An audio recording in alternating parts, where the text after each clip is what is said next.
Saúde, força e fé para vocês. Estamos iniciando aqui mais um episódio do CEO TV Podcast, dessa vez com um convidado iluminado, convidado que tem uma carreira que vai fazer igual a estrada do caminho de ouro do Mágico de Oz, pode te dar um direcionamento para que você trilhe uma carreira de ouro. Você que está começando, você que é trainee, você que está numa posição de gerente, até numa posição de diretor, essa live a gente vai falar com o Daniel, que é um executivo global, já morou em vários países, já trabalhou nas maiores firmas de auditoria, e ele tem uma característica muito interessante, que ele vai compartilhar um pouco a sua história profissional aqui, os seus desafios, os seus erros e acertos, e o mais agravante que a gente pode tirar de lições dessa live é o tema da própria live, que é de trainee a sócio. Então esse caminho aí, esse road to o partner, né, Daniel vai compartilhar aqui com vocês e isso não tem preço. Então, quem não segue o canal, eu peço que você avalie e se fizer sentido para você, você também faça a sua inscrição no canal. O nosso propósito é estar trazendo pessoas com como o Daniel aqui, com uma grande qualificação que possa fazer um espelhamento na tua vida pessoal para que você seja CEO da sua própria vida e tenha elementos conceituais para tomar as decisões certas no momento certo. Então, meu amigo Daniel, é uma grande honra ter você aqui conosco e eu fico muito feliz de finalmente a gente ter conseguido trazer você aqui do CEO TV Podcast. Rodrigo, muito obrigado pelo convite. Eu fiquei realmente impressionado aqui com toda essa estrutura que você montou, né? Pela recepção que você teve aqui antes de começar o podcast. Muito obrigado mesmo. Fazia tempo que estávamos, né, planejando esse encontro aqui, né? O Rodrigo é um grande amigo, né, de longa data e você já recebeu aqui, né, pessoas, né, de diversos setores, né? E eu realmente me sinto muito honrado de estar aqui, né? E conte comigo, tá? Vamos bater um papo. Maravilha. Independente da crença das pessoas que vêm aqui, eu gosto de ler um salmo para que Deus nos abençoe e nos dê uma grande energia nessa tarde aqui em São Paulo, tá? Eu vou trazer para você o Salmo 1, é o salmo que eu mais trago aqui no podcast, que é um salmo que eu acho que espelha a vida inteira de um ser humano. Como você hoje vai falar da vida, treine e a sócio, esse Salmo 1 também ele dá uma fórmula para que você se dê bem na vida, tá bom? Bem-aventurado aquele que não anda segundo o conselho dos ímpios, não se detém no caminho dos pecadores e nem se assenta na roda dos escarnecedores, porque antes o seu prazer está na lei do Senhor, e na sua lei ele, Daniel, meditará dia e noite. Pois ele será como uma árvore plantada junto a correntes de água, a qual dará o seu fruto na estação apropriada e suas folhas não vão cair, porque tudo quanto Daniel fizer prosperará. Amém. Muito bom. Então esse é o Salmo 1, que eu te abençoo, meu amigo, e agradeço muito por estar aqui conosco, né? Eu vou, pessoal, fazer aqui uma leitura rápida aqui, um overview da carreira de Daniel, é muito mais que isso, mas a gente hoje tem a honra de receber, ele é um dos maiores especialistas em comércio internacional e compliance aduaneiro do Brasil, com mais de 26 anos de experiência em multinacionais e consultorias globais. Ele já liderou práticas de comércio exterior em empresas como Deloitte, PwC, KPMG, Visteon. E hoje ele é diretor de logística e operações da Jum Pro Brasil. Com vocês, Daniel Maia. Muito bom, Rodrigo. Obrigado, né? Vamos bater esse papo aqui, contar um pouquinho dessa trajetória, né, de trainee a sócio, tá? É uma trajetória que hoje, né, eu tenho 26 anos, né, para contar aqui para vocês. Vou tentar resumir 26 anos em um pouco mais de uma hora, né? Vai ser algo bem desafiador, tá? Mas eu queria começar contando, tá? Desde o início, realmente, né, quando eu decidi fazer comércio exterior, que é a minha formação, tá? É engraçado que quando eu comecei a pensar sobre qual carreira seguir com 17 anos, quando entrei na faculdade, o meu grande objetivo de fazer comércio exterior era poder explorar o mundo inteiro, tá? Conhecer novas culturas, falar várias línguas, etc, né? Mas para minha decepção inicial, eu encontrei uma área de comércio exterior que era a realidade daquela época, né, em 99, quando comecei a trabalhar na área, Só lembrando, eu tenho 26 anos de carreira, mas eu não sou tão velho não, que eu comecei muito cedo, tá, Rodrigo? Eu comecei com 17 anos, comecei muito cedo mesmo, né, no primeiro, mês de faculdade eu já fiz o meu primeiro estágio na área de comércio exterior. Mas como comentei, o objetivo era viajar, conhecer novas culturas, mas encontrei uma área que era muito burocrática, né, me deparei com papéis, né, legislações difíceis de interpretar, muito procedimento operacional, tá. E, então assim, naquela época não era algo tão estratégico, não fazia parte da agenda estratégica das grandes empresas, tá. Um profissional de comércio exterior era normalmente alguém escondido ali dentro de uma área de logística, responsável exclusivamente por atividades repetitivas, seja, emitir uma declaração de importação, conferir uma fatura comercial, etcétera. Então não tinha assuntos estratégicos realmente voltados para essa área, tá. Mas hoje, né, já pulando 26 anos, né, eu fico muito feliz saber como o comércio exterior, cresceu e passou a ser de fato algo, recorrente da estratégia de grandes empresas, tá. Hoje a gente fala, por exemplo, de tarifaço, né, acho que o assunto mais comentado nos últimos tempos, são temas relacionados ao comércio exterior, né, tarifaço, impacto que isso tem nas empresas, né, sanções econômicas. Então comércio exterior hoje realmente é uma área que finalmente se tornou estratégica. 26 anos se passaram e a gente percebeu muita mudança nessa área, tá. Mas como eu comentei, com os meus 17 anos foi uma decepção, mas com o tempo eu percebi que teve uma evolução muito grande nesse setor. O público tá te vendo, nossos amigos aí, o TikTok tá nervoso lá, tá, tá, tá, tá, tá, tá, tá, tá, graças a Deus. Eh, Agora ainda não, pessoal, a gente vai dar a oportunidade depois para quem quiser falar, mas a gente vai conhecer Daniel um pouquinho agora também, né, fazer quebrar o gelo. Tá vendo esse jogo de cartas que tem aí na sua frente? É. São cartas aí que você vai perguntar para sua própria alma, essa carta aí. Então você vai escolher 2 cartinhas dessa, e eu vou escolher uma cartinha dessa aqui azul, que é uma carta relacionada a business. Então eu vou começar a fazer uma pergunta para você, que é uma pergunta mais de business, e você vai fazer auto-perguntas para você e aí vai responder para a galera te conhecer, melhor, tá bom? Tá bom, Ah, essa pergunta que eu vou fazer aqui para você é assim: como você gostaria de ser lembrado pelos seus colaboradores? muito bom, tá. Eh, Rodrigo, acho que o maior orgulho que eu tenho nesses 26 anos de carreira ver pessoas que passaram, de alguma forma pela minha vida profissional, tá, seja como gestor ou seja uma pessoa que foi liderada por mim, tá, que talvez ali no início de carreira passou como assistente ou trainee, né, um analista, e hoje são head de customs, head de comércio exterior em grandes multinacionais, tá.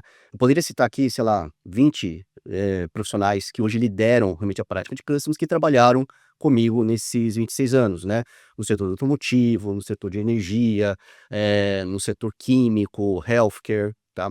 Então, eu realmente tenho um orgulho muito grande de poder ter tido essa oportunidade de participar, né, de ajudar na formação desses profissionais, dando algum direcionamento ou pelo menos abrindo uma oportunidade de carreira, tá. Então, como eu gostaria de ser lembrado isso, alguém que realmente plantou alguma semente, que falou alguma frase que mudou a vida da pessoa, né, alguém que colaborou de alguma forma para o crescimento não apenas profissional, mas pessoal, tá. Então isso sem dúvida é o que eu sinto mais orgulho dessa trajetória de 26 anos. Perfeito, agora pegou já as tuas 2 Ainda bem que eu cartinhas. trouxe meus óculos, né, porque com 44 anos já não tenho a mesma vista nem Hum. mais, né. Pensando no relacionamento entre seus pais, o que a atitude deles lhe ensinou sobre relacionamento? Excelente pergunta, acho que minha mãe e meu pai estão assistindo, eu compartilhei o link com eles, né, eu falei que eu não ia fazer isso, né, porque eu tenho um pouco de vergonha aqui, mas mas eles descobriram, né, o link lá, então não teve como esconder. Eles completaram 45 anos de casados essa semana, tá. Então, essa cumplicidade, né, esse respeito mútuo, eu trago não apenas para a minha vida profissional, mas também no meu casamento, tá. Então, a forma que meu pai me trata é a forma que eu trato meus filhos, então são grandes exemplos realmente que eu tive, né. É um orgulho muito grande, né, de ter crescido numa família, bem estruturada, que eu falo assim, uma família, em harmonia, tá. E sem dúvida isso, essa base aqui é muito importante realmente para você dar continuidade, né, e seguir o exemplo, né, de como você vai tratar seus filhos, seus colaboradores, as pessoas que estão ao seu redor, tá. Então sem dúvida esse relacionamento meus pais foi o princípio fundamental ali para, né, para minha formação de caráter, etcétera. Perfeito. Aí, se for possível mais Pega mais uma carta aqui? mais um Vamos lá. Acho que eu consigo ler sem óculos, né, vou me dar esse desafio. Quais são as 5 maiores mudanças que você fará em sua vida no próximo ano? Pergunta complicada, né, 5 maiores mudanças que você fará em sua vida no próximo ano. Eu prometi para minha esposa que eu não vou mais mudar de país, né, porque realmente é trabalhoso, e nós tínhamos essa curiosidade do que é morar fora do Brasil, passamos por isso, né, então há 2 anos atrás nós fomos para Portugal, e há 1 mês e meio atrás nós retornamos ao Brasil. Então essa mudança realmente com família é algo muito complexo, né. Mas, eu não planejo mudanças não, Rodrigo. Realmente é uma pergunta que faz refletir, né.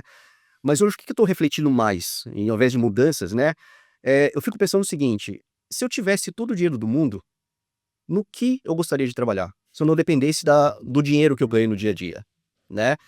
Então é essa pergunta que eu faço todos os dias, né, porque a melhor forma de você achar aquilo que te faz feliz, é você desvincular o seu trabalho da sua necessidade financeira, tá. Então acho que essa é a grande questão. Se eu tivesse realmente todo o dinheiro do mundo, né, eu tô vendo uma lâmpada mágica aqui, né, se eu pudesse fazer um pedido que não fosse relacionado a dinheiro ou saúde, o que que eu pediria, tá. Mas eu confesso que eu ainda não tenho uma resposta formada para isso, tá. Hoje, eu confesso que eu estou muito feliz na minha vida profissional, né, não penso realizar uma mudança, né, eh, tão logo, né. E uma coisa que eu aprendi, tá, se um dia eu acordar e tiver aquele sentimento de: "Puxa, que saco, vou ter que trabalhar", aí eu vejo que é hora de fazer a mudança, tá. Ou se aquela oportunidade de trabalho que eu tenho hoje, ela não vai me trazer experiências novas, né, também é hora de fazer uma mudança, tá. Quando eu deixei de ser sócio da KPMG, é uma empresa que eu amava realmente trabalhar lá, tá. Só que eu precisava, de uma experiência que ainda não tinha, que era a experiência de morar fora do Brasil, junto com a minha família, né. E naquele momento a empresa que eu trabalhava, ela não me possibilitava isso, então eu tive que me desligar e buscar uma outra oportunidade, ainda que eu estivesse feliz lá, tá. Então eu acho que são 2 coisas que proporcionam mudança: a busca por uma experiência diferente, que o teu trabalho atual não lhe permite, ou, eh, se eu sentir que eu não sou mais feliz naquilo que eu faço, né, acordar e falar: "Que saco, eu tenho que trabalhar". Se um dia isso acontecer, com certeza eu vou mudar. Então você descobriu a lâmpada mágica aqui, eu vou antecipar aqui o enquadro para você, e se você me permite aqui, vocês já vão opa, a gente já vai antecipar esse quadro aqui que eu ia fazer com você no final, que agora você vai fazer um pedido para essa lâmpada mágica, um pedido universal. Aham. Agora, esse pedido não pode ser mais altruísta, que todo mundo que vem aqui quer fazer pedido altruísta. "Eu quero a paz no mundo, eu Sim, quero", sim. é um pedido para você, para você. Nem para sua família, nem nada, é algo para você. Você vai Ótimo. falar e compartilhar aqui esse pedido nessa alegoria aí, que eu gosto muito aí, se te saísse o gênio aí, você vai fazer um pedido para o universo, e o universo conspira a seu favor, né. Claro, claro. Bom, sem dúvida, né, acho que Se todo mundo puder botar em foco aí a lâmpada aí, tá, acho que tá mais perfeito, tá ótimo. tá. Precisa esfregar ou não? Não vai ser o gênio Não aqui, né? precisa. Não, muito bom. Todo mundo tem seu propósito, né, Sim. Rodrigo, tá, então, sem dúvida, o pedido que eu teria hoje, de novo, não relacionado à saúde, não relacionado a dinheiro, nada disso, que é muito, na verdade, esse é o pedido que todo mundo faria, né, no meu lugar aqui, mas fugindo desses 2 tópicos, sem dúvida, que eu realmente consiga entender qual é o propósito, né, de carreira, tá. É engraçado, né, Deus te dá alguns dons, né, eu tenho um dom realmente de palestrar, você me conhece já há um tempo, né, então acho que, você talvez tenha me conhecido em alguma palestra específica, depois fomos trabalhar juntos na PwC, né. E tenho esse dom de palestrar, de comunicação, né, mas como que eu consigo utilizar isso para ajudar as pessoas, né? Esse dom não veio à toa, né, se Deus me deu esse dom, eu preciso descobrir como que eu consigo, usar esse dom realmente para poder agregar valor para alguém, né? Ou seja, ter uma participação importante na vida de alguém. É isso. É isso, maravilha. Devolver sua lâmpada, me ajuda aqui. Isso aí faz parte para o público te conhecer um pouco melhor, né? O pessoal aí já conhece melhor. E eu lembrando aqui também, a gente fez uma palestra juntos, né? Acho que é a Bindi, Sim, sim, sim. 2016, acho que 2016 ou 17, eu acho.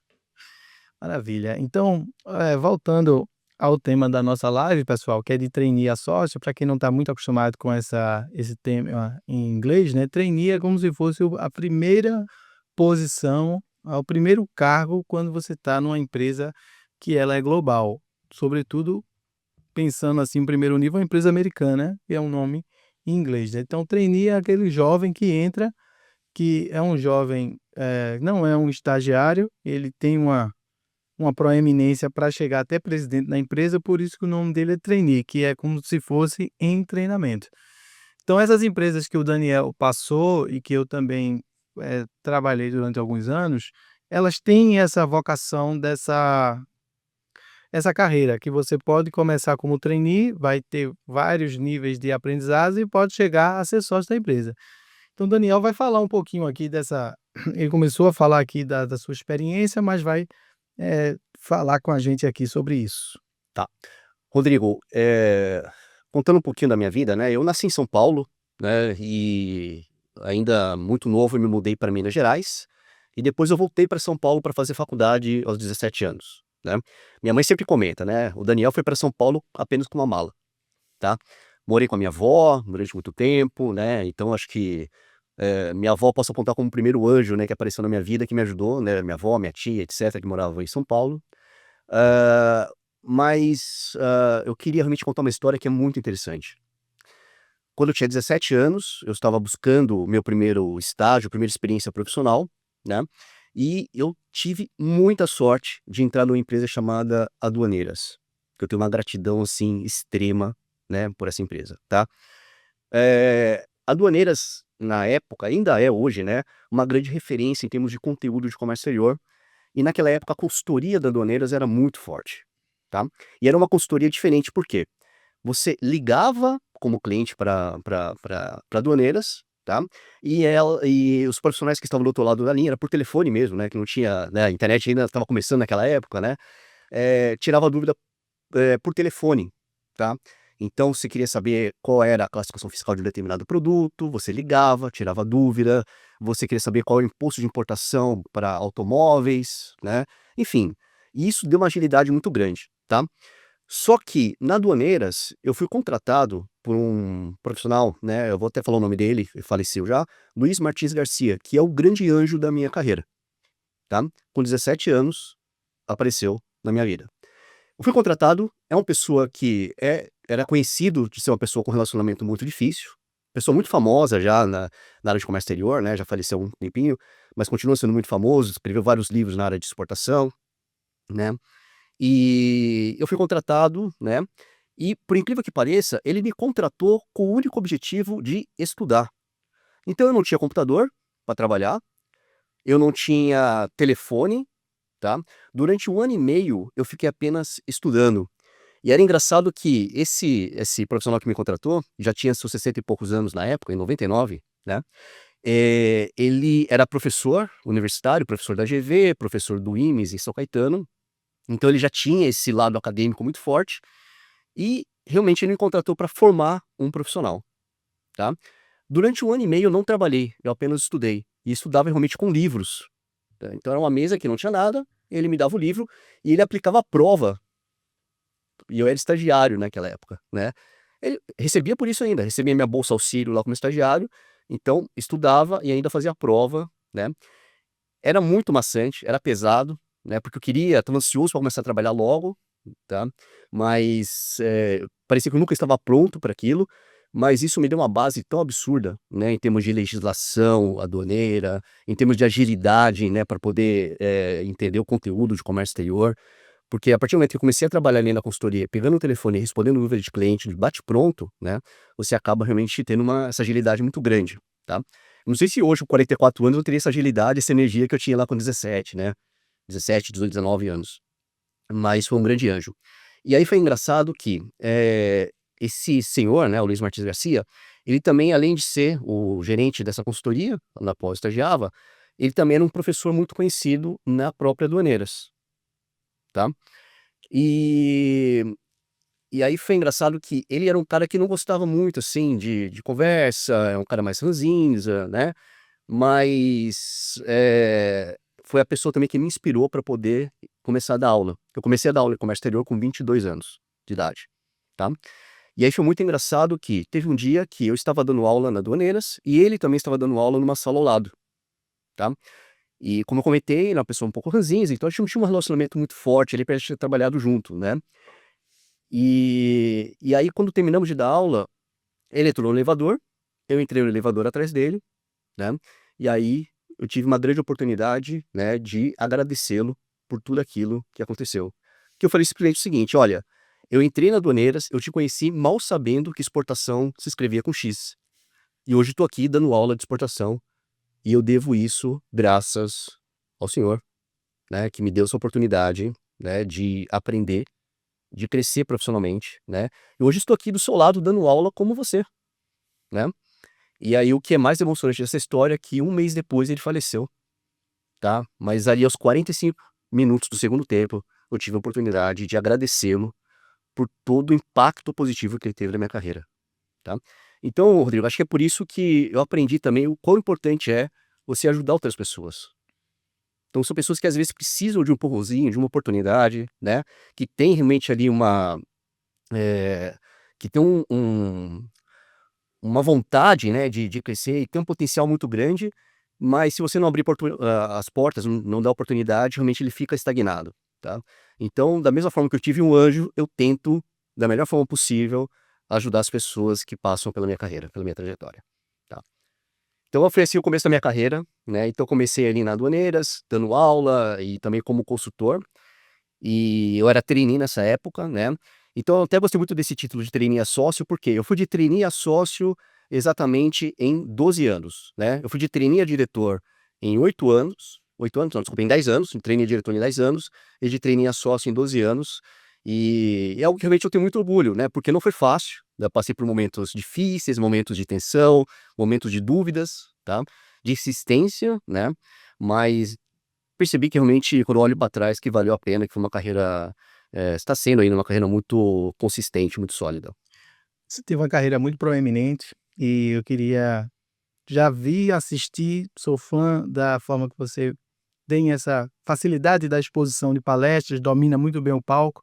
Tem que fazer já no Brasil esses eventos de imersão também. E entrando na seara dessa carreira magnífica que é as empresas de auditoria, né. Eu acho que essa questão da aduaneira te deu uma base muito sólida para você poder se posicionar em qualquer empresa que você queria, né. Tanto no universo das empresas que praticavam o comércio exterior, as grandes indústrias, que ainda era um departamento Impex, tinha Comex, e Sim, tinha sim. vários nomes assim, eu trabalhei na Skin Cariol, sabia muito bem disso, e era um pessoal que cuidava especificamente de nota de importação, nota de exportação e os processos de desembaraço e as relações com as empresas que faziam a prática dos despachantes aduaneiros e as outras empresas, os escritórios de advocacia, era tudo ali junto, né. Mas aí você foi por um caminho muito, obliterado, que é a carreira de uma Big Four, né. Você começou, me parece, na Deloitte, que é Isso. uma grande empresa. E como foi essa migração e essa visão de você ter ido para uma empresa de auditoria, saído de uma prática e ter ido para uma empresa de auditoria, que isso também nas empresas de auditoria estava engatinhando, né. Sim, sim, sim, sem dúvida. Eu fui, basicamente o segundo profissional de comércio exterior da Deloitte, né. Eu não me lembro, eu só lembro de uma pessoa que foi justamente quem me contratou na Deloitte, né, que era especialista em comércio exterior, e é interessante que nós havíamos trabalhado juntos na Aduaneiras, né, então a Aduaneiras foi importante até nisso, que me apresentou a pessoa que me levou para o mundo Big Four, que é a Elisângela, né, que foi minha gerente lá na Deloitte durante um bom tempo. E no começo foi um impacto grande, porque eu saí de uma consultoria pequena, né, aduaneiras, nacional, grande para o Brasil, mas de porte nacional, e fui realmente, né, navegar nesse mundo, nesse transatlântico chamado Big Four, tá? E aí a carreira realmente, né, entrei lá como consultor, virei consultor sênior, virei gerente, gerente sênior, trabalhei 8 anos na Deloitte, né, de 2005 a 2013, né, e depois a Elisângela saiu, eu acabei liderando a área de customs lá né, de comércio exterior na Deloitte, e realmente foi uma trajetória muito legal, assim, tá? É engraçado que quando você faz uma carreira longa numa empresa, você acaba tendo que desenvolver alguns skills que você não tinha. Eu era uma pessoa muito técnica, tá? E aí eu tive que desenvolver um lado comercial quando eu virei gerente, né? Você trabalhou em Big Four, sabe como que é, né? Com Se relação eu às fazer peças. só um parágrafo, Aham. um parêntese nisso aí, né. Quando eu me formei em contabilidade, estudei um pouco de direito também, dizia: "Você é o melhor técnico possível, agora entrando na empresa de auditoria eu vou voar, que é técnico". Aí chegou lá: "Não, você não vai ser tão técnico, você vai ser vendedor". Vendedor. Cara, isso aí foi um impacto É, complicado para você mudar a chave é e verdade. dizer: "Pô, o técnico aqui tem valor, mas se não vender". É verdade, é verdade. É uma venda. Mas foi muito bom, porque isso desenvolveu um outro lado que tudo é venda hoje. Hoje eu entendo isso, tudo é venda. Exatamente, exatamente, né. É engraçado, às vezes você tem a obrigação de vender sem saber que você é vendedor, né. E é raro você encontrar alguém que trabalha que não é vendedor. De alguma forma você tem que vender alguma coisa, tá. E a Big Four te dá isso, né.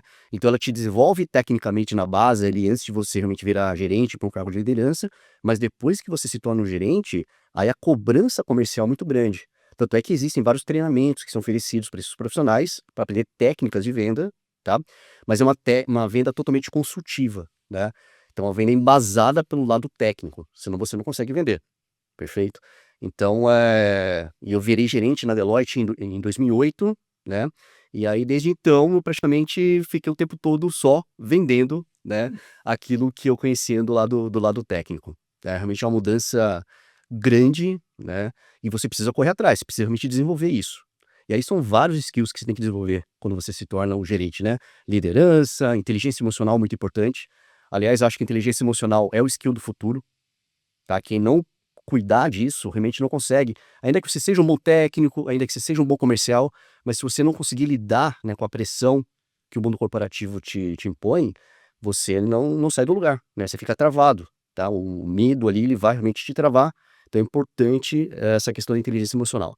E a Big Four realmente ela te prepara para todo esse mundo, tá? Hoje, Rodrigo, eu tenho 2 filhos, né. Se minha filha ou meu filho tá no momento de, vamos imaginar que ele estivesse hoje no momento de buscar carreira, eu tranquilamente sugeriria: trabalhe numa Big Four, tá.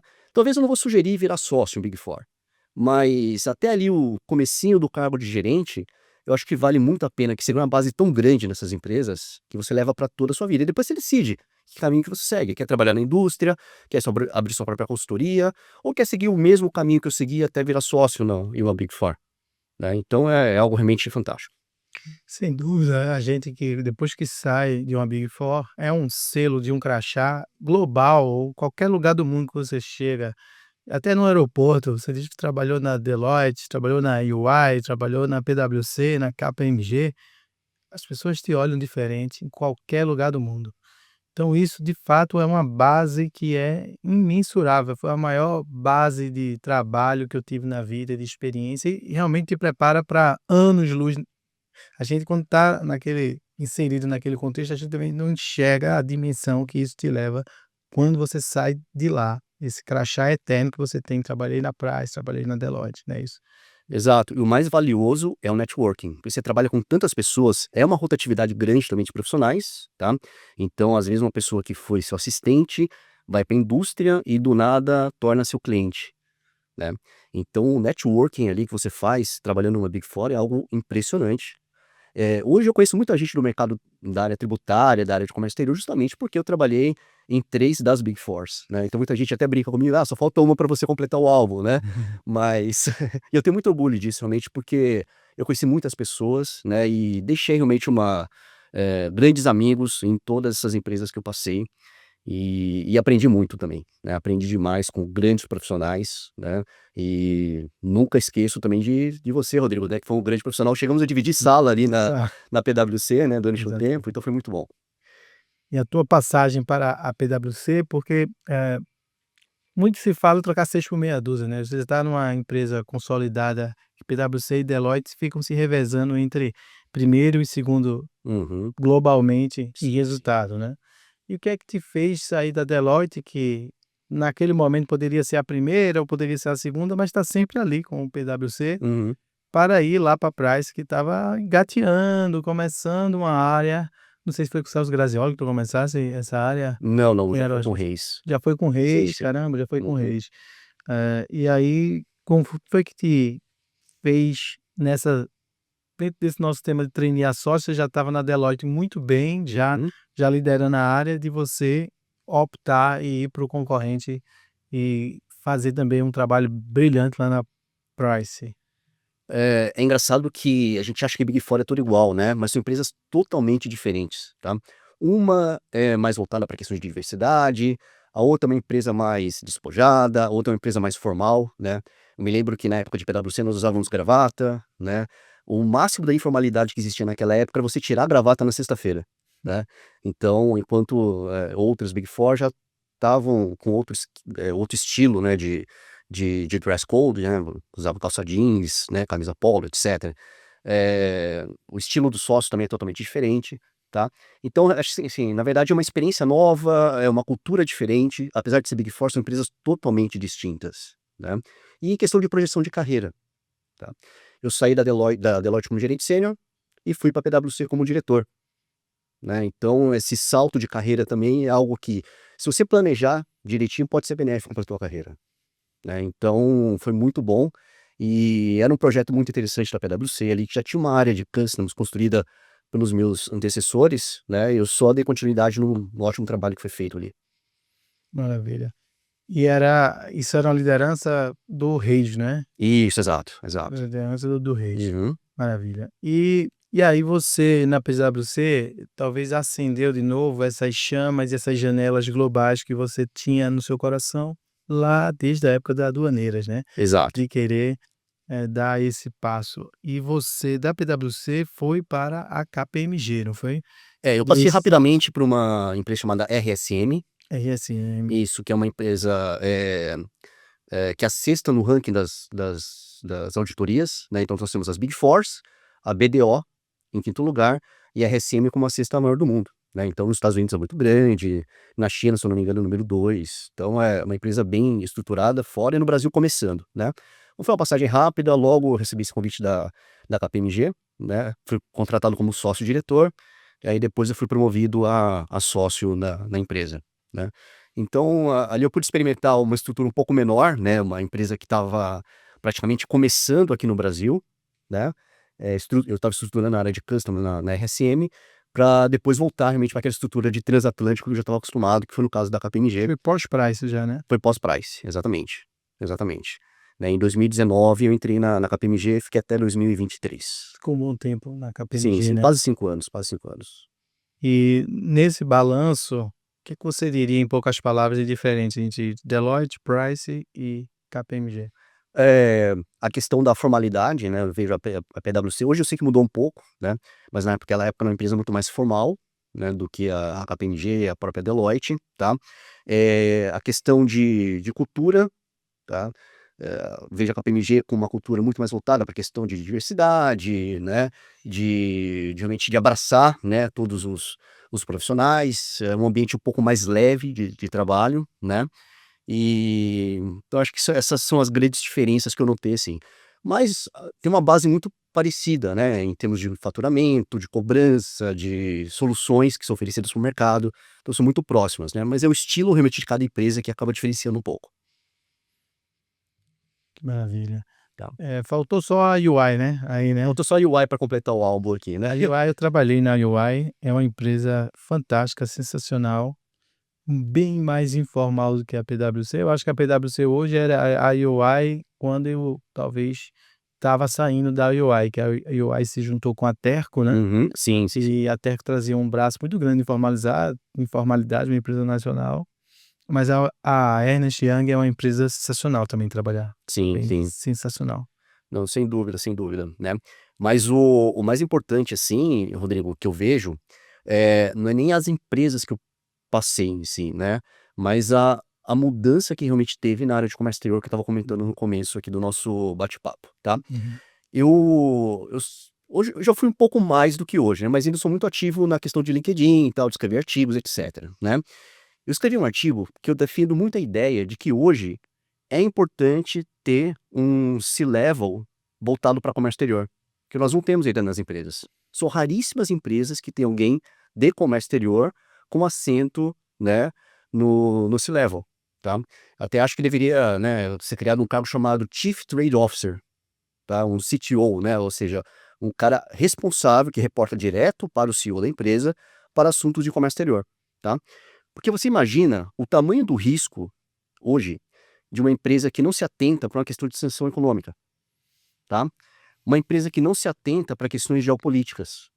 Hoje, quando a gente fala de tarifaço, por exemplo, do Trump, tá?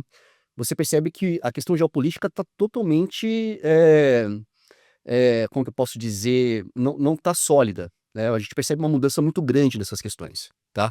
Então, novos acordos começam a surgir, novos países se tornam aliados de outros, tá? Que antigamente não tinha essa aliança, né?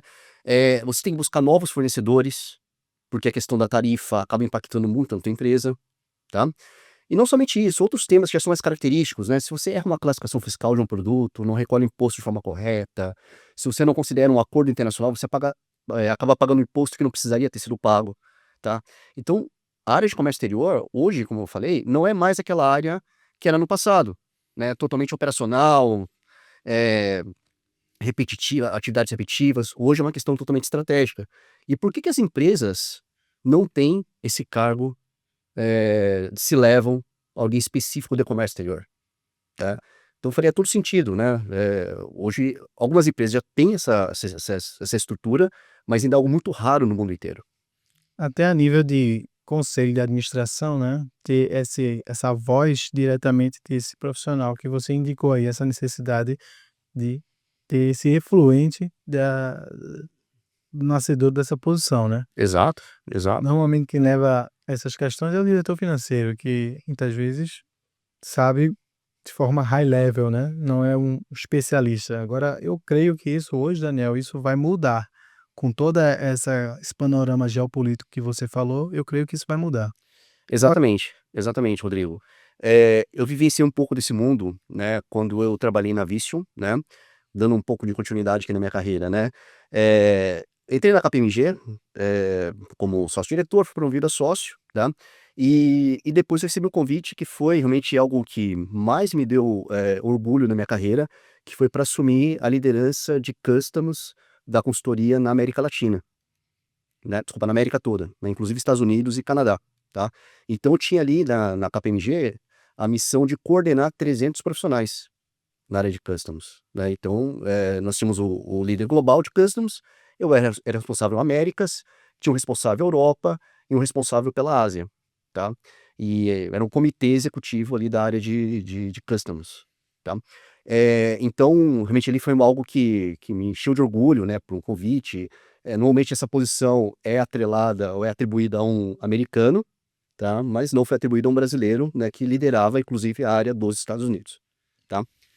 Mas eu sentia falta de uma coisa na minha carreira ainda, que era justamente a questão da experiência profissional fora do país, que eu não tinha, né.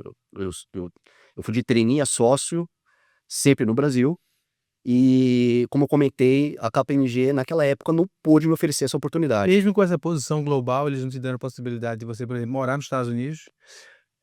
Não, porque as empresas são totalmente independentes, Hum, né, então apesar de ter, essa liderança Américas, né, eu era um sócio da KPMG Brasil, firma, Brasil. tá, então não precisava realmente, ter uma necessidade muito grande mesmo, né, de contratar um profissional, nos Estados Unidos, aí eu tornaria sócio de uma empresa americana e não mais sócio da empresa brasileira, tá, mas é algo um pouco mais complexo, né, então naquele momento realmente não foi uma oportunidade que eu tive, estava muito feliz, né, e aí surgiu, né, essa oportunidade de ir pra Vistion, tá.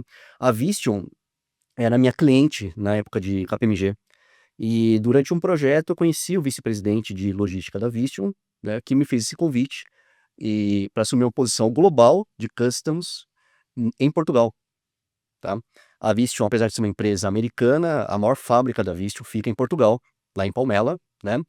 E aí foram alguns meses de namoro, de negociação e tal, e eu resolvi encarar esse desafio de novo. Era uma oportunidade que eu queria muito, né? Que era morar fora do país. E Portugal é um país atrativo, né? Eu acho que tem uma facilidade de adaptação para os filhos, pelo fato da língua, a cultura muito semelhante, o clima, né? Muito bom também, é parecido com o clima aqui no Brasil. Então, eu resolvi aceitar esse desafio, tá? E aí, em 2023, fiz as malas e fui para Portugal, tá? Eh, a única coisa que eu combinei com a minha esposa naquela época foi: "Vamos aproveitar ao máximo essa oportunidade", tá.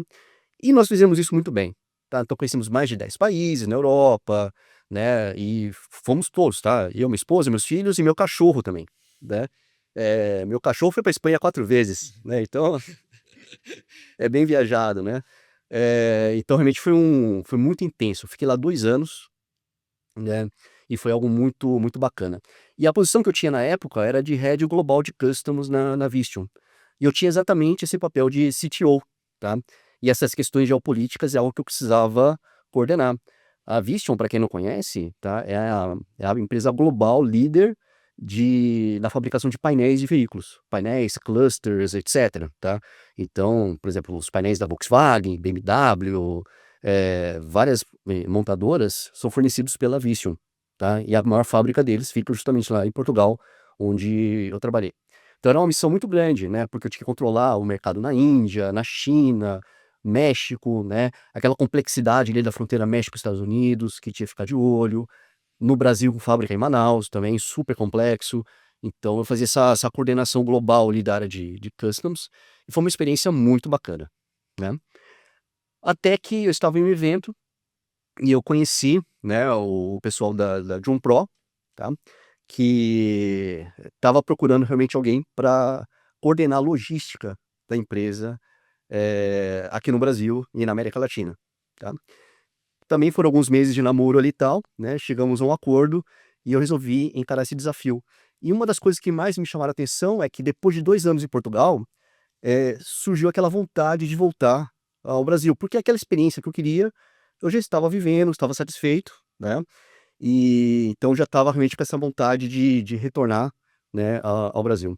E aí tem uma frase, Rodrigo, que que é muito interessante, que foi dita por Tom Jobim, tá, que eu acho que retrata exatamente, o que eu passei, tá. Morar no exterior é bom, desculpa, morar no exterior é bom, mas é uma merda. Morar no Brasil é uma merda, mas é bom. É mesmo. Então Eu sei muito bem o que é isso. Eu morei 2 anos no México, trabalhando para o Grupo Electra. E aí, no começo, eu também tive a oportunidade. A minha chefe queria ir para os Estados Unidos e disse: "Ah, eu estou querendo namorar, eu quero ter uma vida pessoal. Você não quer assumir uma pasta minha aqui, que é viajar em toda a LAN?" Aí eu, pô, isso pra mim foi brilhou os olhos, que era tudo que eu sonhava, né, e eu peguei. Só que depois de 2 anos, cara, fazendo isso também, deu tipo um overqualifying nisso aí, um burnout de tanta viagem, tanto tinha semana que eu ia para 5 países, e eu tive vontade de voltar, incrivelmente foi isso, né. Até hoje eu confesso que eu me arrependo, eu deveria ter ficado lá e eu estava a me casar, dentro daquela história que eu te contei, e aí eu já tinha, um apartamento no Recife e tal, e a minha mente me traiu, que eu quero voltar para o Brasil. Eu fiquei nessa: "Eu quero voltar para o Brasil, eu quero ir para o Brasil, eu quero ficar no Brasil", e voltei, né. aham. Hoje eu gostaria de ter ficado lá, porque eu tinha um grande sonho também não realizado, que era morar nos Estados Unidos. Sim, sim, sim. Tinha muita vontade de ter essa experiência de morar nos Estados Unidos. Mas realmente essa frase faz todo sentido, Não é? sim, tem hora que você tem vontade mesmo de vir É, para cá, né, exato, não é exato. fácil não. A gente sente falta, tá, e assim, essa readaptação, eu tô aqui há 1 mês e meio mais ou menos que eu voltei ao Brasil, né, tá sendo muito fácil, tá. A adaptação em Portugal é um pouco mais complexa, né, que de novo, apesar de ser a mesma língua, né, nas 2 primeiras semanas você não entende nada que o português fala, né. Eu me lembro que na primeira reunião da Vistion, eu falei assim: "Pessoal, vamos falar inglês, que eu não estou entendendo o português de Portugal", tá. Claro, depois de 6 meses vira algo natural, é a mesma língua, tá. E então essa adaptação ela é complexa também, ela não é fácil, tá, Uhum. em Portugal. Mas voltar ao Brasil, assim, super tranquilo, né. Eu tô morando num lugar diferente, hoje eu moro em Florianópolis, mas eu fico 2 semanas em Florianópolis, 2 semanas em São Paulo, né, que temos escritório nos 2 nas 2 cidades, né. mas essa adaptação tá super tranquila. A família tá em Florianópolis, tá feliz, é um local muito seguro, muito agradável, né. Tá. Ainda não vi sol lá desde que eu mudei, Uhum. tô ansioso para isso, só passei frio, mas é uma cidade maravilhosa, então tá sendo muito tranquilo. Não, com certeza o sol vai vir aí, né, agora em Florianópolis, e você vai estar em um dos melhores lugares do Brasil, né. Sem dúvida. Balneário Camboriú tá aí efervescente, né, com tantas Uhum. coisas gigantes aí, né. E com certeza, cara, você vai ser muito feliz lá em Floripa, né, em Exato, Floripa. exato. E como foi a adaptação, assim, para quem tem filho que tá nos assistindo, Uhum. como foi a adaptação dos teus filhos na Europa? Tá. Eu vou ser muito sincero, tá, os 6 primeiros meses foram muito difíceis, não só para eles como para mim também, né. Uhum. É complicado porque, assim, puxa, comida, tá, apesar de ter muitos restaurantes brasileiros em Portugal, etcétera, quando você vai cozinhar, né, por exemplo, o arroz é diferente, né, o tempero é diferente, então você sente falta, né, do que você tinha no Brasil, e até você se adaptar com esse novo, né, ou você aprender a usar o novo, tá, isso leva um certo tempo, tá. Mas foi realmente algo que durou 6 meses. Depois de 6 meses a gente estava totalmente se sentindo em casa já, tanto é que meus filhos não queriam voltar para o Brasil, de forma alguma, né. A minha esposa também teve uma dificuldade muito grande de adaptação, tal, mas também depois que estava tudo certo para voltar ao Brasil, também já bateu aquela dúvida: "Puxa, será que a gente tá fazendo certo de voltar ao Brasil?", né. Pra gente que tá no dia a dia ali, na correria, né, trabalhar em Portugal, trabalhar no Brasil não faz muita diferença, né, mas, para as crianças, para minha esposa, realmente essa questão de adaptação é muito complexa. Então, resumindo, né, os 6 primeiros meses são difíceis, depois você começa a aceitar a nova realidade e depois você começa a curtir, tá. Mas o mais importante é isso, é você realmente aproveitar ao máximo, né, o que há de bom, né. Então, Portugal, você pega um avião, em 3 horas, você tá em qualquer país ali da Europa, tá. Este ano a gente teve uma oportunidade fantástica, eu e meu filho. Eu nunca tinha viajado sozinho com meu filho de 8 anos, mas nós fomos assistir o Grande Prêmio de Fórmula 1 de Mônaco, tá. Então, assim, são as facilidades de você morar, né, na Europa, tal. O fato de ter a mesma língua facilitou muito, então, assim, escola, eles se adaptaram muito bem, né. E é engraçado que meu filho entrou na metade do ano lá, por conta do calendário português, que o ano letivo começa em setembro e termina em junho. Então ele entrou na metade do ano, ele conseguiu aprovar para o ano seguinte, minha filha da mesma forma, né, então eles conseguiram adiantar 6 meses, e aí quando a gente voltou ao Brasil eles adiantaram mais 6 meses, então eles pularam um ano de escola, tá. Então, eles pra criança acho que é o mais fácil realmente, essa adaptação, né.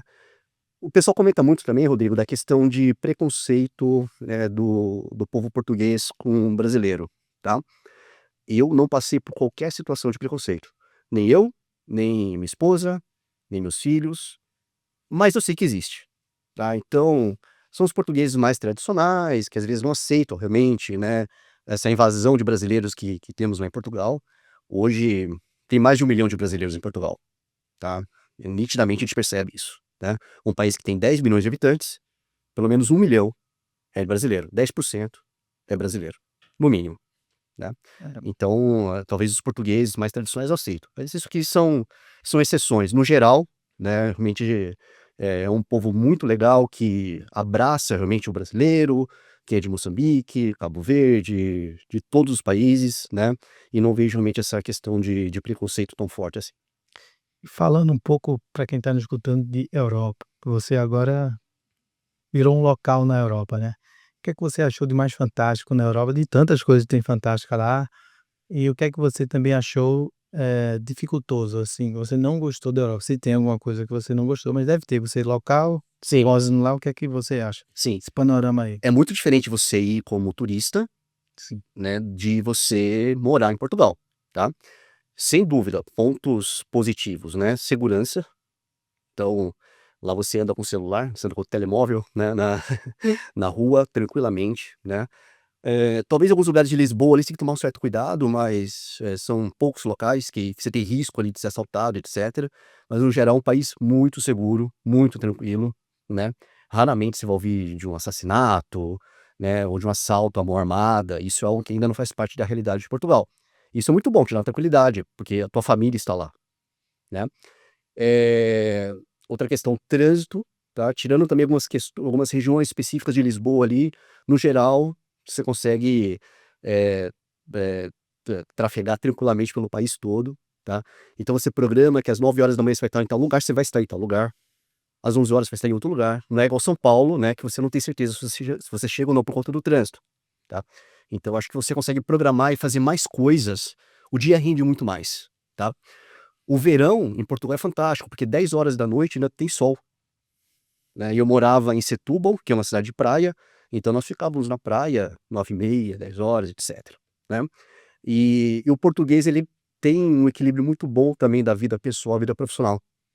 Então é raro você ver um português trabalhando 10 horas da noite, 9 horas da noite, 7 horas da noite, né? Porque ele sabe que ali é o período que ele vai aproveitar a vida, tá? Então ele trabalha de forma intensa durante o horário que tem que ser trabalhado, mas depois também ele quer curtir a vida, tá? Então são coisas que a gente vai aprendendo e vai tentando eh, eh, enquadrar na tua vida, tá? Até se reequilibrar isso, né. Reequilibrar, Eu reequilibrar. aprendi um pouco isso quando eu trabalhei na Price no Rio, que o cariocas tem um esquema diferente mesmo de trabalho. Chega de 9h30, 10 horas da manhã e 5h30, 4h30 tá saindo, cara. Não Exato, tem exato. passa. Reunião no Rio, se você não consegue reunião de 4 da tarde. É reunião de 14 às 15 horas, 4 horas, o pessoal tá Uhum. saindo fora. E aí você, no começo desse Rio de São Paulo, a gente acha que isso é ruim, os caras trabalham bem, mas depois você, quando abre um pouco a cabeça, você assim: "Será que é mesmo ou será que o certo não tá assim, Exato. né?". Então, nos Estados Unidos, das poucas vezes que eu tive de trabalho lá, quando eu morava no México, eu via isso, que os caras comiam na estação de trabalho, ali, tá, dava um gás, não tinha essa conversinha que a gente tem, esse cafezinho, esse almoço mais longo, era trabalho, e depois na hora o horário não tinha quem segurasse É isso aí, ir embora. é isso aí. Trabalho, trabalho. Sa Faz muita diferença somente na questão do almoço que você comentou, né. Aham. Aqui a gente relaxa, né, faz 2 horas de almoço, né, etcétera, tal. Então a gente não é produtivo na hora que tem que ser produtivo, né. O americano, ele já tem esse critério, né. Exatamente. Às vezes ele exagera ali de comer em cima, né, um lanche rápido ali em cima da. Eles dão um almoço, na verdade, faz um lanche ali no almoço, né. Exato, exato. Mas também tem uma vida fora do trabalho, out of ring, bem maior, né. Sem dúvida, sem dúvida. E aí só terminando a sua pergunta, né, a parte que eu não gostei tanto assim, né, que senti mais dificuldade, eh, acho que assim, eh, onde que bate uma certa depressão, tá? Quando você, sei lá, ali em dezembro, janeiro, né, você vê que tá todo mundo, né, aproveitando a praia no Brasil, de férias, etcétera, você tá ali pra -1, -2 graus, né, um frio absurdo, aí você tá longe da família no Natal, longe da família no Ano Novo, né, você vira o ano ali, né, no frio, tá. Então, essa parte eu acho que é um pouco mais, Castiga, né. castiga um pouco, O frio desafiadora. castiga. Exato, exato. Mas foram alguns pontos, assim, que realmente a gente sentiu um pouco mais de dificuldade. Mas no geral, né, foi bem tranquilo.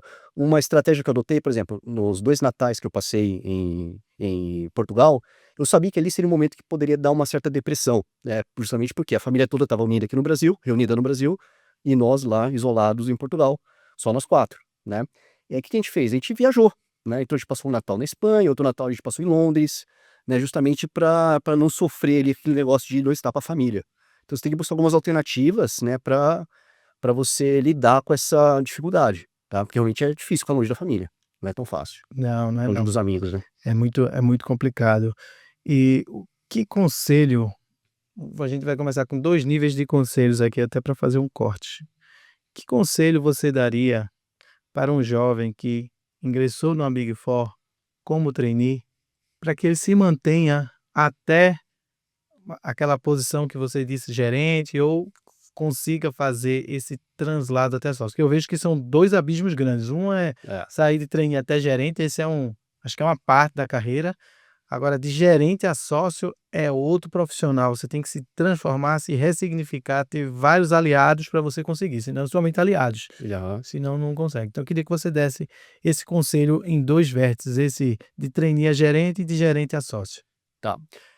Rodrigo, acho que a cada 100 Se trainees. puder olhar para cá, Claro, claro. para poder falar com essa turma aí, nos cortes. Não, perfeito. Bom, de cada 100 trainees que entram em Big Four, um vira sócio, né. Então, a gente precisa aprender o que que acontece, né. Não necessariamente é por fracasso durante a carreira, às vezes é porque a carreira desse profissional tomou outro rumo, né, ele identificou uma outra oportunidade que fez mais sentido para ele e tal, né. Mas o segredo realmente ali é você entregar mais do que esperam de você, tá. O grande problema é você ficar na média. Se você fica na média, você não tem diferencial competitivo, tá. Então entregue sempre mais do que é esperado, tá. Eu não tô falando você trabalhar até tarde, né, então entregar realmente um trabalho com qualidade, etcétera, e principalmente aproveite todas as experiências possíveis e imagináveis, né. Tenha um treinamento, faça, aprenda mais sobre a cultura da empresa, mergulhe realmente em tudo que você, tem à sua disposição, que é muita coisa, é muito recurso, porque isso você vai levar para tua carreira toda, tá. Independente qual é o caminho que você vai seguir lá na frente. Eu recomendo, tá, chegar pelo menos a gerente Big Four, porque a carreira cresce, é muito rápido, tá. Você tem condições de trainee a gerente em menos de 4 anos, né. Então isso aqui é uma oportunidade de ouro que você tem ali, e o seu valor para o mercado como gerente de Big Four é algo muito grande. Então busque quais são os diferenciais que você pode ter com relação a outros profissionais que estão na mesma posição e, de novo, entregue sempre mais do que o esperado. E aquele cara que está naquela posição de gerente e está com dificuldade de ser promovido para gerente sênior, geralmente a carreira de entre gerente sênior e diretor, que é um grande abismo. Você fica, a minha mesmo parou aí, que você não consegue ter aquela paciência de esperar o time, que é o time da corporação. Sim, sim. A grande diferença, né, a grande dica para você dar esse passo a mais, é você buscar, o seu nicho de mercado, tá. Então, sei lá, se você é um gerente da área de diretos, será que não tem alguma especialização dentro da área de diretos, tributos diretos, que você consiga se destacar e criar, né, uma estrutura, né, que você possa liderar, tá. Então eu, por exemplo, eu fui contratado dentro de uma estrutura de tributos indiretos, mas eu me especializei em customs. Não há tantos profissionais assim, né, especialista em legislação aduaneira. Então, isso me ajudou muito a crescer na carreira. Então, se você está numa área mais, generalista, busque essa especialização e veja como que você consegue transformar aquilo, de fato, em um business. Fica atento a oportunidades de mercado e nesse nível, né, Rodrigo, de gerente para gerente sênior, o lado comercial conta muito, tá. Então busque também, né, esse aprimoramento comercial, técnica de vendas, de liderança e principalmente inteligência emocional, que você vai precisar bastante, né. Então tem que ter paciência, tem que saber o momento certo de agir e tem que agir de forma correta.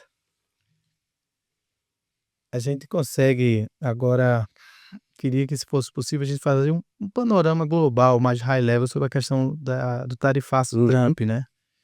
E o que é que mudou exatamente com essas novas tarifas dos Estados Unidos, fazendo primeiro um construto de Brasil e depois vai fazendo um overview ou macro em relação ao mundo.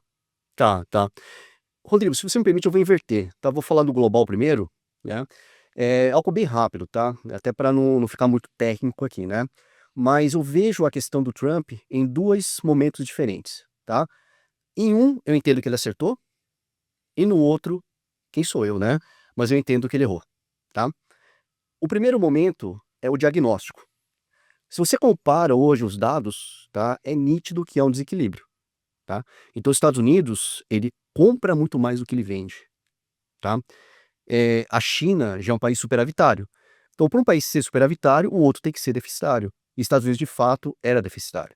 Então, esse diagnóstico que foi feito pelo Trump, tá, é real, tá? Os Estados Unidos estava numa posição desfavorável, né? E algo precisava ser feito, tá? Então, a ideia do tarifaço, tá, é algo que faz um certo sentido para tentar equilibrar, né, a questão do superávit ou do déficit, né, comercial, mas, o grande problema foi o segundo passo, né. Então o diagnóstico foi correto, mas a implementação foi catastrófica, tá. E essa catástrofe, ela só não foi pior, porque muitas pessoas ligaram para o Trump e pediu para ele parar com aquilo imediatamente, tá. Ele só tomou uma atitude quando ele recebeu uma ligação, por exemplo, do presidente do JP Morgan, e falou: "Cara, para com isso, porque olha a situação do dólar, né, olha o impacto que isso está tendo na economia americana. Olha a questão da inflação que está sendo impactada aqui, por quê? quem paga essa tarifa não é o brasileiro que exporta para os Estados Unidos, é o próprio americano que está importando o produto brasileiro, né? E tanto é que ele suspendeu aquilo, né, por 90 dias, etc, tá? Então ele acabou recuando por conta de pressão que ele sofreu, inclusive, né, do presidente do JP Morgan. Foi a maior pressão que ele sofreu, e só ali que realmente ele percebeu que precisava recuar. Então, assim, o diagnóstico está correto, mas a implementação, no geral, não foi da forma adequada, porque causou um impacto negativo na economia americana. Ok? Agora, falando um pouquinho de Brasil, né? O Brasil é uma situação um pouco mais complexa, né? Porque é uma questão muito mais política do que econômica. E aí, vários setores do Brasil estão sendo impactados por isso. Tá?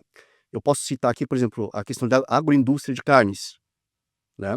Eu posso citar equipamentos agrícolas, equipamentos elétricos, calçados e têxteis, né? Então tem várias empresas do sul que estão sofrendo bastante, porque exportavam praticamente toda a sua produção para os Estados Unidos. A gente já percebe que existe uma certa mudança nesse cenário, porque parte dessa produção que ia para os Estados Unidos, hoje já está indo para outros países. A China já começa a importar parte desse mercado que foi perdido, né, em decorrência do tarifaço nos Estados Unidos. Mas é um percentual ainda muito pequeno frente ao impacto que isso teve aqui no Brasil, né?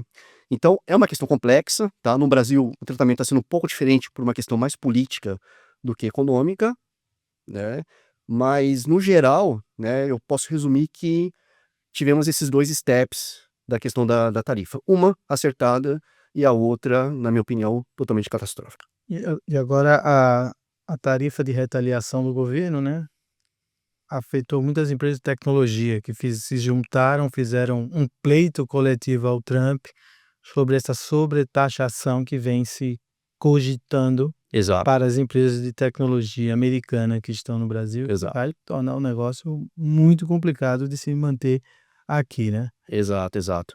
E quando a gente fala de guerra tarifária, a gente não pode esquecer que a guerra tarifária ela tende a mudar para o segundo nível, que é uma guerra econômica, né? E a guerra econômica tende a mudar para um terceiro nível, que aí que é o grande perigo, que é uma guerra física, tá? Tudo começa com uma guerra tarifária, Exatamente. tá? Então a gente já começa a prever algumas coisas que podem acontecer em decorrência disso. Você acha que o Brasil ele pode se beneficiar com esse redirecionamento de exportações que o governo vem tentando realocar essas vendas que outrora era para os Estados Unidos, para outro até que ponto o Brasil deve insistir nisso? O Brasil não tem alternativa, tá? O Brasil tem que fazer isso, né? Já que não houve uma tentativa de reconciliação, né? Ou de retratação, ou Uhum. até mesmo de conversa, né? Entre os dois países. Então a única alternativa é você buscar novos mercados. O Brasil estava totalmente acomodado com o mercado americano, né? Então era uma produção que já tinha seu destino certo, né? Então as empresas totalmente dependentes do mercado americano. E aí a gente pode falar nem numa questão de interdependência, mas uma questão total de dependência mesmo, tá?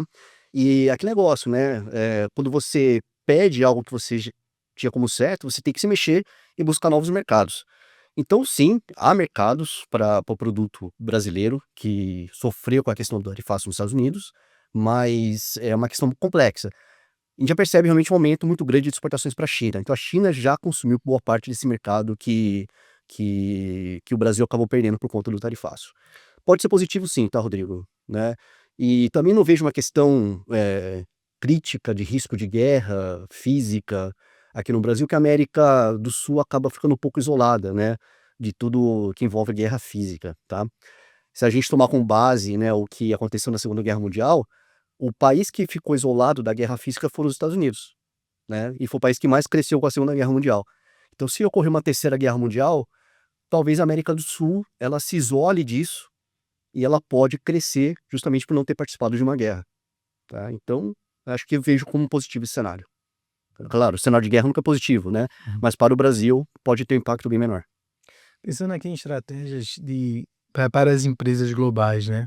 Como é que você vê que ajuste hoje estratégico as empresas têm que fazer, as empresas multinacional com esse cenário, setores de logística que você trabalha? Que conselho você daria para os empresários e para as empresas globais diante desse cenário, se tem o que fazer e o que fazer. Implementar a área, por exemplo, essa implementação desse CTO, né? CTO estratégico para poder fazer a leitura de tudo que está acontecendo, né? Porque é muito complicado você ter isso só na mão de um técnico ou de um terceiro dentro de um.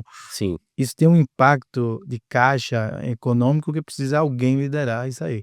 Como é que ajustes estratégicos você acha que as multinacionais devem começar a pensar? Tá. De novo, questões geopolíticas devem ser tratadas como agenda estratégica da empresa, Uhum. né? Você vai buscar novos fornecedores. Você vai dar preferência para aquele fornecedor que está localizado num país que tem um acordo internacional com o Brasil, por exemplo, Uhum. tá? Porque você vai ter uma redução de custo, uma redução tributária, etc. Uma preferência por fornecedores mais próximos, talvez, por uma questão de redução de transporte, né, etc. Hoje, né, eu trabalho numa empresa, né, que é algo super interessante, né, faz muito parte daquele propósito que eu comentei no começo aqui do nosso bate-papo, tá? Uhum. Eu trabalho numa empresa de marketplace B2B, que é a Jumpro, tá? E o que que nós fazemos ali, né? Nós importamos produtos da China, temos uma plataforma digital com 18 milhões de produtos cadastrados, importamos produtos da China, né? E entregamos o produto na porta da empresa que faz a aquisição através da nossa plataforma, tá? Então a gente faz todo o processo de logística. Antes da logística, né, o processo de buscar um fornecedor, customizar o produto já pode vir com a marca da empresa, etc, tá? E o que que a gente considera nisso, né? Uma série de fatores, a questão de origem, né? Tem produtos, tá, que estão sujeitos a antidumping, né? Então a gente já começa a buscar outras alternativas que não seja a China, para você não pagar o antidumping, né, que é uma sobretaxa para produtos que podem ser prejudiciais à indústria local, tá? Então, você tem que sempre buscar realmente ficar de olho em questões geopolíticas, buscar alternativas, fornecedores, que tenham impacto menor em termos de custo, seja por conta de um acordo internacional ou pela proximidade, né, com o Brasil, porque se você realmente não fizesse essa análise, você dificilmente vai conseguir manter, né, a sua margem, vai conseguir trazer uma operação com baixo custo e principalmente com baixo risco. Você vê que o compliance aduaneiro e a logística, elas se tornam mais crítico diante desse cenário, pensando aqui em Brasil. Sem dúvidas, sem dúvidas. A área de trade compliance, né, que é o compliance aduaneiro, ela tem que estar muito bem conectada com a logística, tá? Eh, Você não pode tomar qualquer decisão operacional sem antes ter essa avaliação por um profissional de trade compliance. Por quê? Você precisa confirmar se você está classificando corretamente o produto, se você está considerando todas as alternativas que reduzem o custo da operação, né? Se você não está sujeito a uma sanção econômica, tá? Se o produto não tem, por exemplo, um antidumping que acaba inviabilizando a importação daquele produto, né? Então a logística, ela só tem que, operar, né, ou operacionalizar aquilo que é definido, já revisado pela área de trade compliance. Nós não podemos montar um projeto de importação ou exportação se não tiver essa análise de conformidade aduaneira, tá?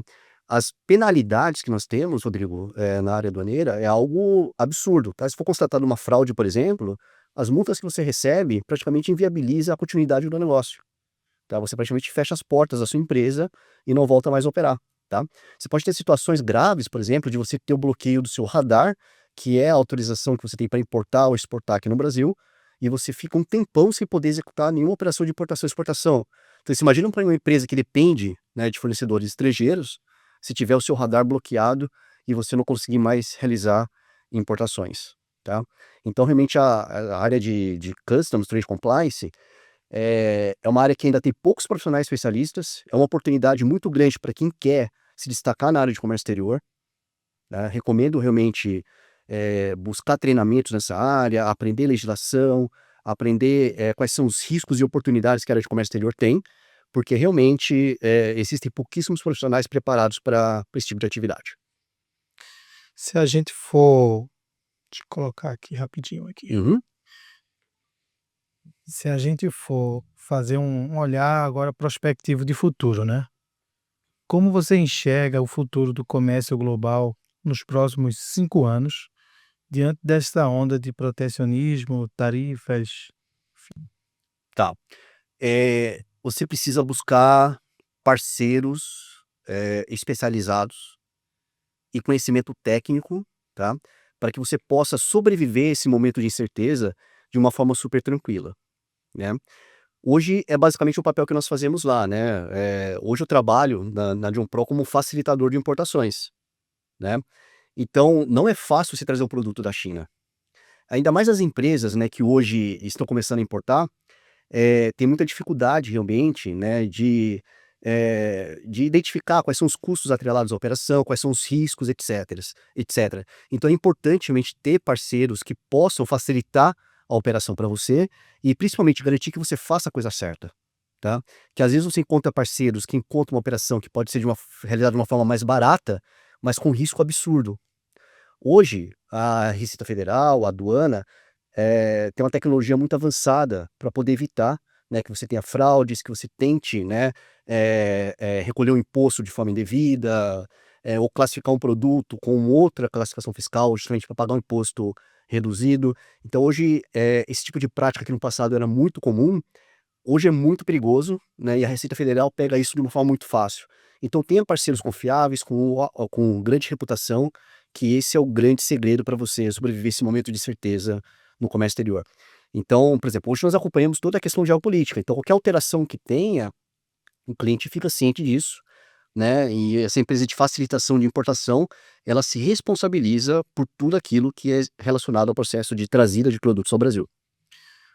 Em relação ao Brasil, em termos de mapa mundial, né, que oportunidades estratégicas você vê hoje que o Brasil pode aproveitar para se posicionar melhor em termos de comércio internacional? Tá. É engraçado, né, essa história eu conto desde que eu comecei a trabalhar em comércio exterior, né, e nada muda, tá. O Brasil é um grande exportador de produto de baixo valor agregado. De tudo que é importado e exportado no mundo, Rodrigo, apenas 1,3% é a representatividade do Brasil. Então se o Brasil sumir do mapa, para fins de comércio exterior ninguém vai nem perceber, porque a gente só é responsável por 1,3% de tudo que é importado ou exportado no mundo. O que o Brasil precisa é começar a exportar produtos de alto valor agregado, tá. Não adianta nada exportar um café verde em grão e depois importar o café pronto para o café industrializado, pronto para ser consumido, né. Ou você realmente deixa o dinheiro lá fora, sendo que você poderia desenvolver a indústria local e exportar um produto de alto valor agregado, tá. Então ainda falta essa questão dessa, é cultural mesmo, né, de você exportar produto de valor agregado e não commodities, né, que realmente não trazem tanto benefício assim para a balança comercial, né. O Brasil ainda é um país superavitário, mas teria condições de ser muito mais superavitário se exportasse produto de valor agregado e com uma participação, uma representatividade muito maior no comércio internacional. Vamos conversar com o público um pouquinho agora. Perguntas da audiência. Hum. Isso, muitas aqui, eu vou tentar ler 5 aqui. Lucas Andrade, de São Paulo. Daniel, essas tarifas dos Estados Unidos podem gerar um movimento de guerra comercial semelhante ao que vimos entre Estados Unidos e China? Essa é uma pergunta. O Brasil corre risco de ser usado como peça nesse tabuleiro? Ótima pergunta, tá. O risco sempre existe, né, mas eu não vejo realmente uma grande vontade, tá, do Trump, né, de impor, né, ou de levar adiante essa guerra tarifária tão pesada, né. O que está acontecendo ali é realmente uma questão de ego, uma questão política, né. Então, risco sim existe, tá, mas não vejo como algo tão forte, né, como houve, por exemplo, entre Estados Unidos e China, né. Eh e também, assim, esse risco de tornar uma guerra física, eu acho pouco provável, né, entre Brasil e Estados Unidos, até porque não é algo que é a prioridade do Trump nesse momento, tá. É uma guerra muito mais política, tá, do que econômica. Então, se em algum momento essa questão, né, esse desentendimento político entre os 2 países for, encontrar uma solução, sem dúvida a questão do tarifaço aplicado ao Brasil vai ser repensado. Vou falar Mariana Costa, de Belo Horizonte. Quais os setores do Brasil você acredita que podem até se beneficiar dessas tarifas americanas? Existe alguma janela de oportunidade escondida nesse cenário? Bom, os setores que mais foram prejudicados foram aqueles que eu citei, né, agroindústria de carne, setor têxtil, eh, máquinas agrícolas, materiais elétricos, etcétera, tá. Mas ao mesmo tempo eu entendo que a longo prazo ou a médio prazo, esses setores também podem se beneficiar. Por quê? Eu acredito muito, tá, que essa questão do tarifaço vai ser revista em breve, né, que vai, ser encontrada uma solução política entre os 2 países, tá. Hoje nós estamos buscando alternativas aos Estados Unidos, então já abrimos mercado na China, né, abrimos mercado na Índia e vários outros países que passaram a consumir esses produtos que antigamente era exportado quase que exclusivamente para os Estados Unidos, tá. Se a questão do tarifaço é revista, os Estados Unidos volta a comprar esses produtos brasileiros na mesma proporção. E nós vamos conquistar outros mercados que passamos, né, a ter obrigatoriedade de buscar, justamente porque a gente perdeu, né, aquela zona de conforto com os Estados Unidos. Então a gente volta à situação de normalidade com os Estados Unidos e a abertura de novos mercados que hoje está acontecendo de forma muito clara, né. Se vocês verificam realmente, os números, né, a exportação para a China aumentou de uma forma bem interessante, justamente por conta da tarifa aplicada ao produto brasileiro quando exportado aos Estados Unidos. Pergunta agora do João Vitor de Porto Alegre. Na prática, o que uma pequena ou média empresa exportadora brasileira deve fazer agora para se proteger dessas mudanças? Compliance aduaneiro é mesmo acessível para elas? Sim, sim, é acessível, tá. Hã, mas a grande diferença é que as empresas de médio e pequeno porte não têm uma estrutura interna de compliance aduaneiro. Só que eles têm acesso a diversas outras consultorias que oferecem serviço de internacionalização e, ao mesmo tempo, podem dar essa instrução, né, ou esse direcionamento, quais são os caminhos que você deve seguir para poder estar em conformidade com a legislação aduaneira brasileira e não correr nenhum risco, né, de autuação, tá. Lembrando, né, quando você classifica incorretamente um produto, quando você não emite os documentos aduaneiros de forma adequada, você coloca a tua operação em risco, tá. As multas são muito altas, então é super importante você buscar ajuda profissional, tá. Ainda que seja de um despachante aduaneiro ou de uma consultoria especializada em trade compliance, e não vejo realmente uma necessidade de você montar uma estrutura interna de trade compliance, mas tem que ter sim parceiros, confiáveis, com ótima reputação, que possam dar o direcionamento correto e evitar risco lá na frente. Agora, por fim, a gente vai fazer duas perguntas internacionais para você. Primeiro, Ana Paula Ribeiro, de Lisboa, Portugal. Do ponto de vista logístico, essas tarifas devem aumentar custos e burocracias nas cadeias globais. Como você enxerga o papel dos portos brasileiros nesse contexto? Repete pra mim, Rodrigo, por favor. Do ponto de vista logístico, essas tarifas devem aumentar custos e burocracia nas cadeias globais. Ela fez duas perguntas. Isso é uma pergunta. Uhum. Do ponto de vista logístico, essas tarifas devem aumentar custos e burocracia nas cadeias globais. Aí depois perguntou: como você enxerga o papel dos portos brasileiros nesse novo contexto? Ótimo, excelente pergunta, tá. Sim, né, o aumento de custo é inevitável, né, então, hoje lembrando que para o importador americano importar um produto brasileiro, ele paga 50% a mais de imposto do que ele pagava alguns meses atrás, tá, então isso o impacto é muito grande, mas lembrando que esse aumento de custo é para o americano que importa o produto brasileiro. Qual é o prejuízo? O prejuízo é que o brasileiro ele não consegue mais exportar, então o volume de exportação do produto brasileiro para os Estados Unidos caiu, né, justamente porque o importador americano tem que desembolsar um valor muito maior, né, o custo é muito maior para trazer o produto brasileiro. Então ele prefere buscar produtos de outros países que não têm essa sobretaxa, né. Eh, Qual que é o segredo aqui? É você buscar alternativas, tá. Se os Estados Unidos não comprar mais, você vai ter que partir para um plano B e buscar outros mercados de abertura, né, para o seu produto. Existem várias empresas especializadas em internacionalização de produtos, tá. Eu recomendo, uma a aproximação dessas empresas, porque o que eles fazem é justamente achar, encontrar, né, fazer pesquisa de mercado, onde que esse produto, né, que antigamente você exportava para os Estados Unidos, pode ter uma aceitação na mesma base de valores, tá, para que você possa ter a continuidade da sua operação de uma forma muito natural. Então você tem um aumento de custo ali, você precisa buscar uma ajuda profissional para redirecionar o seu produto dentro do cenário global. E a questão dos portos e aeroportos, né? É interessante que hoje, trabalhando um pouco mais na prática de logística ali, eu aprendi uma coisa muito importante aqui. Nós temos uma demanda muito grande de navios aqui para o Brasil, tá? Só que se a gente pega o histórico, apesar desse fluxo de comércio internacional ter crescido bastante aqui no Brasil, a capacidade dos portos brasileiros continua a mesma há décadas, né? Então é preciso, para ontem, né, fazer um trabalho específico para aumentar a capacidade dos portos, ampliação dos portos. Alguns trabalhos estão sendo executados nisso, mas não na velocidade que precisa, porque realmente vai virar um caos. Hoje você já sofre muito com congestionamento de portos, né? Então nós utilizamos hoje o Porto de Navegantes, e em muitos casos tem transbordo em Santos. Quando tem transbordo em Santos, a gente já está sujeito a congestionamento, e aí você acaba perdendo em 2, 3 dias, isso acaba impactando muito no lead time da operação. Então, realmente a gente precisa urgente um olhar mais direcionado para essa questão de capacidade portuária, e isso precisa ser solucionado, porque senão vai virar realmente um caos, e de novo, né, é um caos que vira uma bola de neve que só tende a piorar. Por fim das perguntas, Carlos Mendes, que está em Miami. Daniel, olhando para os próximos 5 anos, você acredita que o protecionismo dos Estados Unidos pode acelerar acordos regionais como Mercosul, União Europeia ou novas alianças com a Ásia?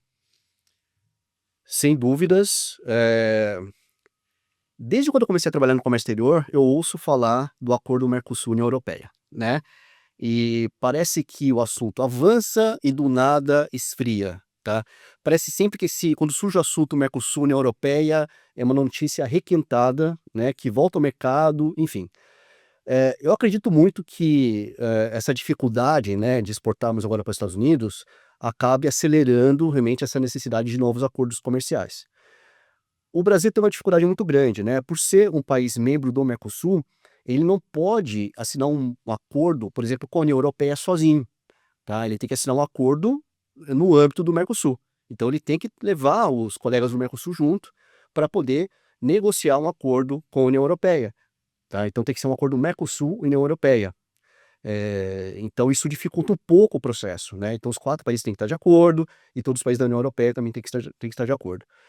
Acredito que sim, isso vai acelerar novos acordos, novas alianças, que impacta naquela questão geopolítica que eu comentei, que tem que ser monitorado pelas empresas diariamente, mas é um processo muito longo, tá? Para vocês terem ideia, esse acordo Mercosul-União Europeia está sendo discutido há mais de 20 anos e até hoje nós não temos nada em vigor. Maravilha.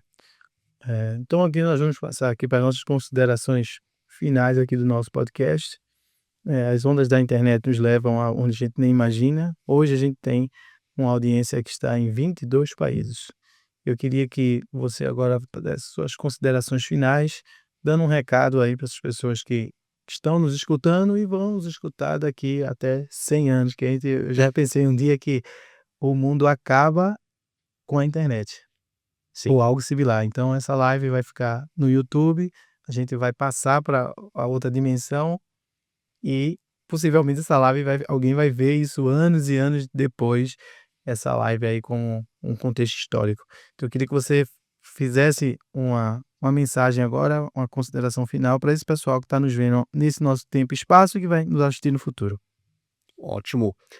Hã, bom, a dica que eu dou é uma dica de ouro, tá? É você sempre buscar o teu propósito de carreira. Quando eu peguei a lâmpada mágica aqui do Rodrigo, né, eu fiz esse pedido, né, que eu encontre realmente o meu propósito de vida, mas o propósito de carreira, ele para mim já é algo que está sendo cada dia mais claro, né. Hoje, por exemplo, tá, eu trabalho ajudando empresas, né, que atuam ali no Mercado Livre, a comprar produtos tendo uma margem de lucro mais interessante, tá. Então ao invés, por exemplo, de uma empresa, né, que atua no Mercado Livre comprar de um fornecedor local aqui no Brasil, eu ajudo essa empresa a trazer direto da China, tá. Então não adianta nada eu comprar de um fornecedor local, porque já colocou a margem dele quando ele trouxe da China, e acaba matando realmente a competitividade dos clientes que eu atuo lá. Então hoje eu tenho esse propósito realmente de ajudar empresas, né, a serem mais competitivas, etcétera. E é isso que eu indico para vocês, né, depois de 26 anos, eu descobri um propósito para minha carreira. Foque sempre né, em buscar o propósito. E eu vou reforçar aquilo que eu comentei. Pensem no que você trabalharia se você não precisasse de dinheiro, tá? E ali sim você vai achar realmente qual é o trabalho que te move, né, que você acaba tendo paixão, que faz seus olhos brilharem, e aí sem dúvida você vai ser muito mais feliz, tá ok? Então nunca vincule a questão financeira ao seu trabalho, porque a vida é muito curta, né? Então tem muitas coisas que a gente tem que evitar, né, nessa vida curta, tá? Primeiro, estar rodeado de pessoas chatas, tem que estar rodeado de pessoas agradáveis, que te agregam, etc. E principalmente você não vai trabalhar 8 horas por dia numa coisa que você não gosta só por dinheiro. Então busque realmente o seu propósito e o que te faz realmente feliz, que faz seus olhos brilharem, que com certeza esse é o caminho da tua felicidade. Tem um livro, Rodrigo, que eu gosto bastante, né, que é Felicidade dá Lucro, tá? Esse livro, eu já li faz um certo tempo e tem vários insights ali que eu levo para minha carreira, tá? Até para poder liderar uma equipe, né? Se você deixa a sua equipe feliz, à vontade, com certeza ela vai trabalhar muito mais motivada e vai entregar um trabalho muito melhor que vai resultar em lucro, tá? Então isso vale realmente para você também, né? Se você está feliz, você vai gerar muito mais lucro para a empresa que você trabalha. Se você é empreendedor, vai gerar muito mais lucro para você também. Esse é o segredo realmente de uma carreira profissional de sucesso. Sensacional. Então a gente encerra esse CEO TV Podcast aqui com essas palavras belíssimas, um podcast de alto nível aí, que com certeza vocês aprenderam tanto de carreira como de práticas corporativas, estratégias de negócios no conteúdo aqui outstanding aqui do nosso amigo Daniel Maia. Então, mais uma vez, meu amigo, eu agradeço demais a tua presença aqui no podcast, agradeço também o público pela participação e espero que você volte aqui. Quando a gente vier para São Paulo, a casa é sua, você possa voltar, trazer novos temas, à medida que os temas aí aduaneiro e de tudo que está orbitando aí essa sua belíssima carreira e profissão, você possa vir dar aqui o recado para esse público e para o mercado aqui, tá bom? Muito obrigado, Rodrigo, pelo convite. Foi um prazer imenso estar aqui. Então é isso aí. Então a gente se despede agora, pessoal, de mais um podcast aqui com as 3 palavras que são base filosófica desse podcast, que é saúde, força e fé. Hey!